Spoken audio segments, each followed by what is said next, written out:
بس جب میں اس کو درست کر لوں اور اس میں اپنی طرف سے روح پھونک دوں تو اس کے آگے سجدے میں گر پڑنا۔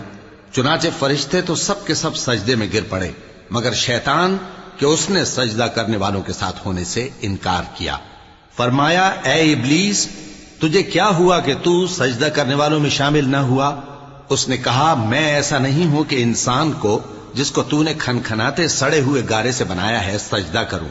فرمایا یہاں سے نکل جا کہ اب تو مردود ہے اور تجھ پر قیامت کے دن تک لعنت برسے گی۔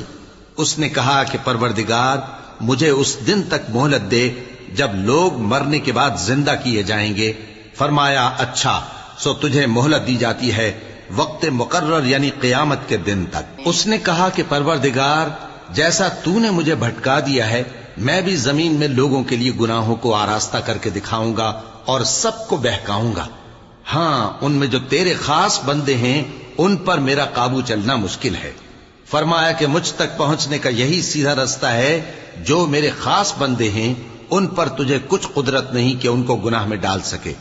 ہاں بد راہوں میں سے جو تیرے پیچھے چل پڑے، اور ان سب کے وعدے کی جگہ جہنم ہے۔ اس کے 7 دروازے ہیں، ہر ایک دروازے کے لیے ان میں سے الگ الگ حصہ ہے۔ جو متقی ہیں وہ باغوں اور چشموں میں ہوں گے۔